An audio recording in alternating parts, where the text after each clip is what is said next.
Top of the sixth. Good job, McCarley Godwin. Just slid over and looked very natural getting underneath that one. Yeah, Godwin's so solid at first base. Doesn't matter if it's in the 3-4 hole or a pop out over there. She is very steady over there. Has started over at first base for 3 seasons now, and has been very good over there. It's another shot down the line. I mean, again, there have been so many of those, and Rosie has done a good job. We've seen her backhand several. That time she hit that one in foul territory, but she got there again extremely quickly. Kinsey Woody batting .232, 1 for 3 today. We'll do it again and the count even at 1-1. Presley Downing continuing to fight through here. Came on in relief for the Cowgirls. Worked the 4th, the 5th, and now the 6th inning. That was a good pitch. Way out in front of that was Woody. But he had a single in the 3rd. You know, this is not small ball necessarily by Wichita State. They're not manufacturing runs. They're not bunting and moving players over and tagging up, but it has been single, single, single. I mean, there have been a couple of home runs too, but they have singled the Cowgirls to this 8-1 deficit.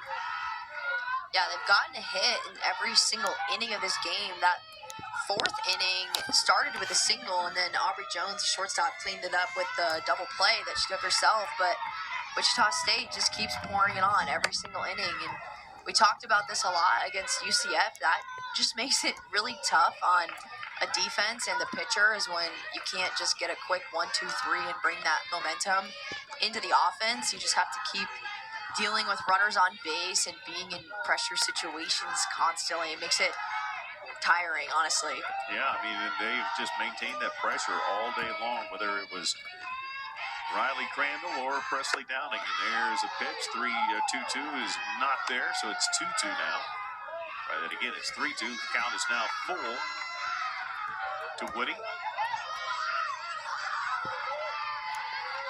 Runner at first. Pinch runner over there. Tunnel High School product running. And that change up. Good job of Woody waiting on it long enough to catch a piece of it and to foul it off.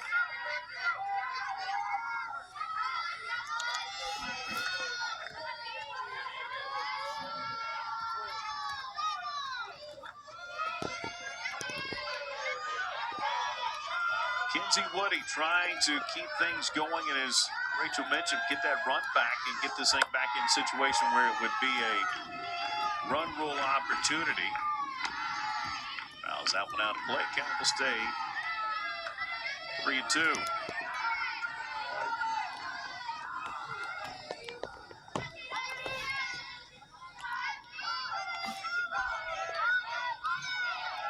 Another pitch, big one here for Downing. Looks in and delivers. That one is fouled. Good AB right here by Woody, continuing to fight off pitches and changing the speeds, changing location, and this has been a good battle between the pitcher and the batter right here.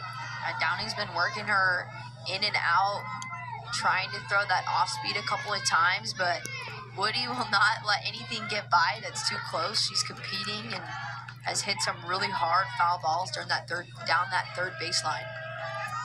We'll do it again. That one skips in there and it came out of the hand of Downing, and that'll be a walk. Another base runner here, and runners at first and second.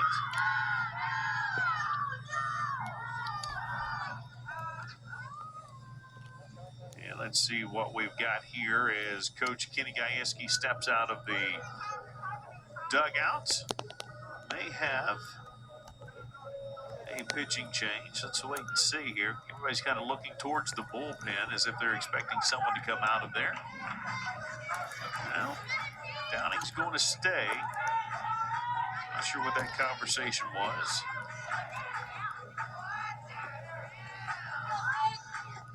I mean, it could have even just have been a chance to give Downing a reset there. I'm not exactly sure what Coach G was talking to the umpire about, but that was a tough at-bat, a long one too, and you want your pitcher to come back and just reset a little bit, attack the next batter. And so, comes out, throws the ball. Wichita State has left 6 on as well. 13 hits, 8 runs, and they've left 6 on the bags here today. And now Schrader, the right fielder, batting one. Excuse me, no, we do have a pinch hitter, and that is Tosh. Michaela Tosh hits one all the way to the track. And Tosh was batting 115, hit it to the track. The runner at second will tag and advance. And that is the young lady from Tuttle. That's Rogers. So now runners on the corners with 2 gone here in the top of the 6th. Well, she hit that a long ways, and a good job by Austin. I was going to say, you love to see a pinch hitter coming in and getting their hacks in. You know, you get an opportunity to get in that bat, and just being aggressive is the way to go. And she almost got that one out of the park. Well, she did. Got a lot of it, and just a little bit too much air potentially. And that'll bring up Jody Epperson, the center fielder, batting .313. She's got a chance to put this team back in run rule territory. Could go back up by 8 with a ground ball that could get through the infield. Obviously, she'd love to do more than that, but that's what she's looking for. And that ball is hit to Davis. Davis collects, makes the throw, and that's out number 3. That's a great job by Davis. That was an absolute shot, knocked it down. That was a fantastic effort as we take a look at this one. Yeah, Davis knocked this ball down.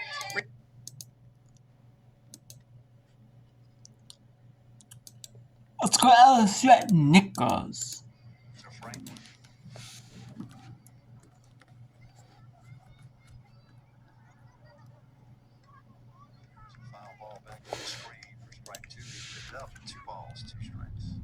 If LSU not score in the 6th, there won't be a run for Nichols for LSU. It'd be nice for the Colonels to get out of this inning with no runs scored by LSU. See what they can do in the bottom half of the 6th. 2-2 is a ground ball to shortstop. That's safe. And Lato's throw was a little late to Higby, and it shows the wheel. So Franklin right there. So she's going to get an infield single, which puts her 3 for 4 tonight. You know, that looks like a routine ground ball, but I'll tell you, Franklin, get down that line quick. You've got it. You cannot hesitate. You have to feel that ball come up and get rid of that ball in a hurry. She sure did get down the line quick right there. Yep. So first and second, 2 out, bring up Johnson. Johnson takes strike 1 on the outside part of the plate. Tigers got some good wheels on the base path, so anything that's hit out there in the gaps, those outfielders better get to it real quick, get the ball in a hurry. And with 2 out, they'll probably send the 2-hole on the base hit. There's a line drive right at Sturm, and she records out number 3. So the Colonels dodge a bullet, and the Tigers lead 2 on. So after 5.5, it's the Tigers 8 and the Colonels 1.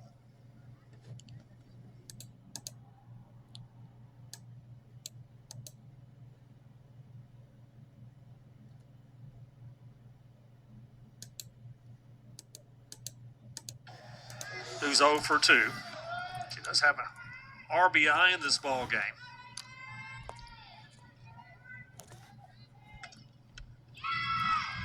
It's a called strike. Marshawn has flown out to right twice and grounded out to the shortstop in a sharply hit ball. Coming off a 4-home run weekend out in Las Cruces.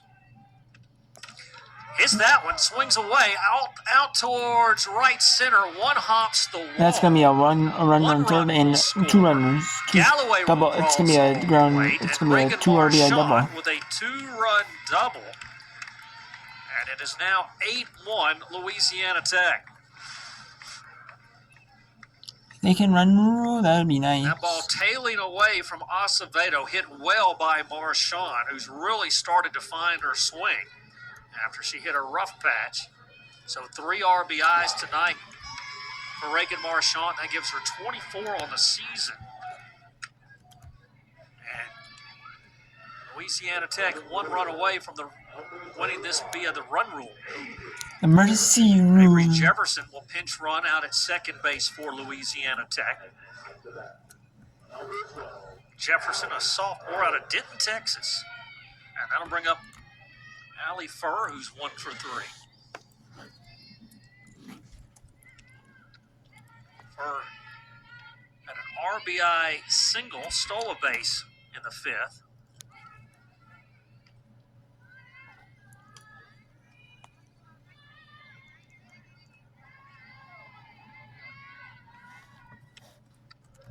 She's ahead in the count 2-0. So that was the third double of the night for Louisiana Tech out of the Bulldogs' 9 hits. With runners in scoring position, Bulldogs are 6 of 12 tonight. And they've done a much better job here in these last couple of innings of finding the barrel. Heard when we talked to Josh Taylor after the bottom of the 4th when it was 3-1, he wasn't real pleased, but there's been some much better at-bats here in the last 2 innings as Furr takes that for a strike.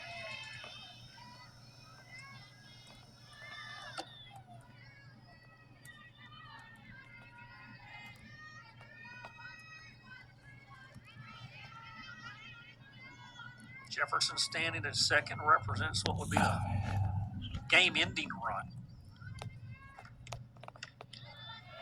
It's now 3-1 on Furr.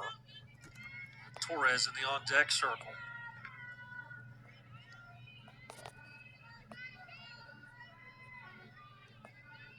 Everybody in the order tonight with a hit for Louisiana Tech except for their leading hitter, Elena Hang, who may have her 11-game hitting streak snapped.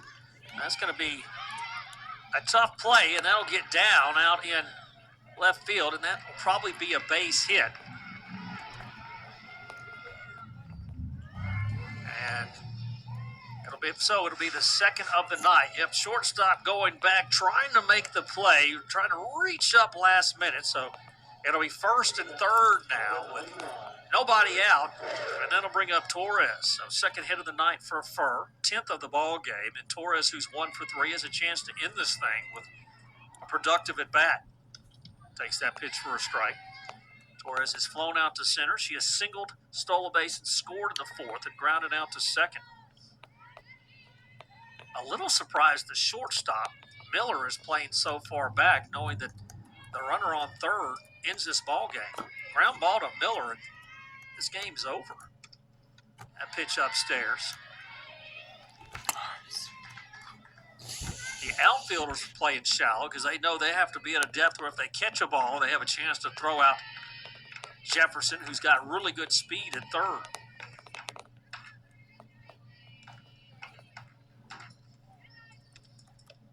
That pitch dives down, and it's 2-1.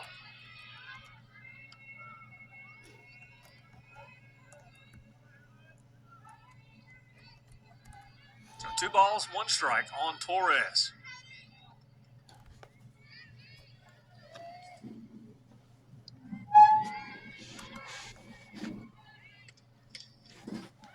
Pops that one up, and it's going to get down before the right fielder could get over to it. The count is 2-2.